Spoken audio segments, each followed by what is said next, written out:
Hey guys, Barrett here. Welcome back to another video. Today we're talking about the absolute number one most common mistake that people make in their pickleball game, especially if you're in that sort of kind of 3-0, sort of 3-5-ish area. Now, I still make this mistake every now and then, but when you really begin to understand it and you really begin to assimilate the fix for this error, it will change everything. It will change the way you look at the sport. So let's get started.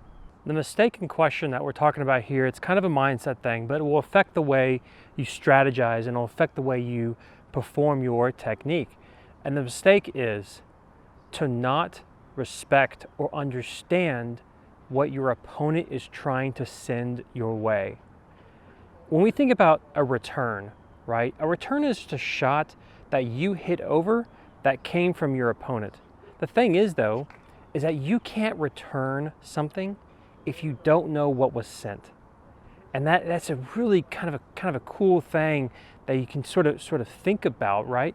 And when you really get that, it will change the way that you do your technique. A really common example, which I'm going to show you here in just a second, is the way people do their return of serve, right? They're doing their return of serve in a certain way to mess up your third shot, okay? So if I'm doing the third shot and I see something strange coming over, I have to understand what's going on in their head so that I can craft a shot accordingly, okay? Let me show you. There it is. Wow, did you see that slice? So you probably noticed how the ball jumped over to the side like that. That's a very common return that people will do on the serve. But what should my mindset be? If I'm trying to approach that shot in just a normal, typical way, I'm more likely to mess up. But when I think about what was sent to me so that I can return in kind, it changes everything. So in that case, what would I do? Backspin like this, what will typically happen is A, the ball will bounce just a little bit lower. B, it will bounce to the side or bounce maybe up, right? So it kind of stops short and it bounces low, right? Like I said. But also, when it hits the paddle, it will go down. Typically is what happens. It'll bounce downward. So when you're hitting a shot like that, you have to hit it up higher. But again, it starts with the mindset. If my mind's not in the right place with this and I'm not considering my opponent, not respecting my opponent, then I can't craft the shot that I need. Okay, let me show you a couple more examples.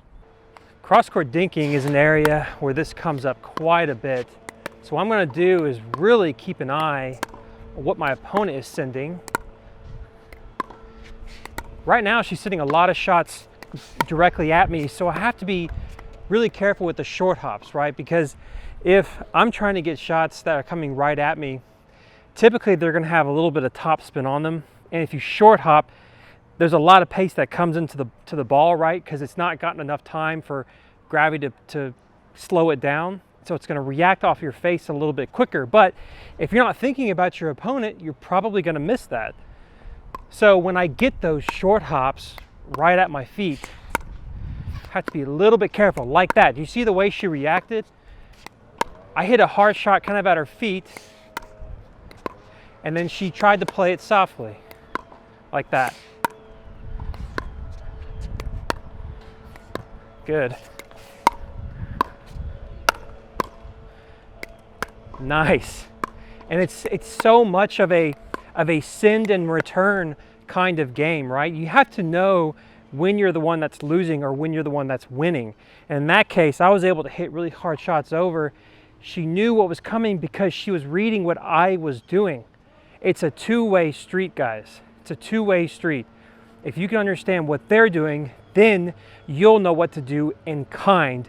If you're hitting shots in a vacuum, if you're just saying to yourself, let's just dink back and forth, and you do the same thing over and over and over again, you're going to hit shots that are not appropriate for the play style that's currently happening, for the gameplay that's currently happening.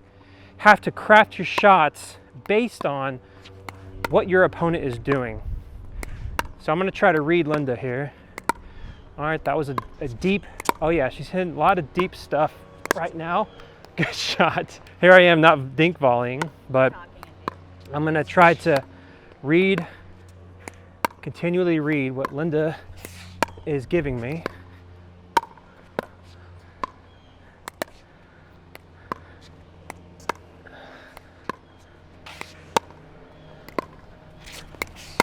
So what I'm noticing right now is she's really trying to kind of paint my feet a little bit, right? She's trying to get to my feet. So what I can do is if she hits a little bit too high at my feet, I'm going to be ready to do that, okay?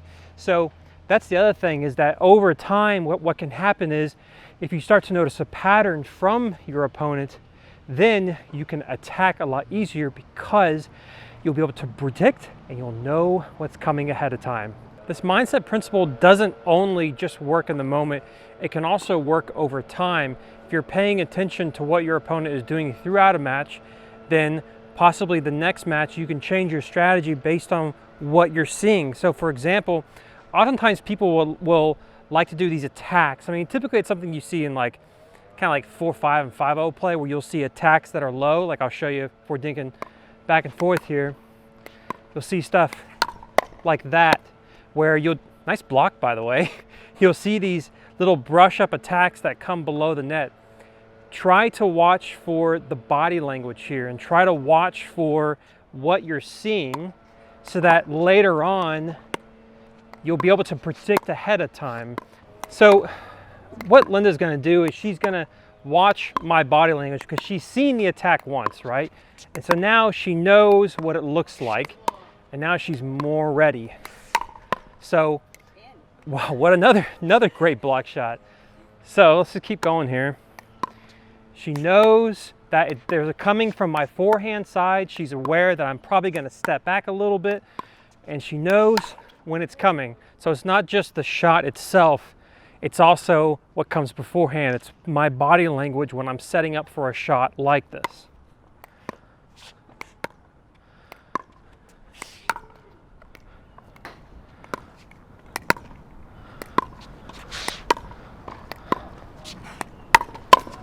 Look at that. Did you notice how quickly she blocked? She has great hands, but look, half of great hands is knowing it's coming in the first place.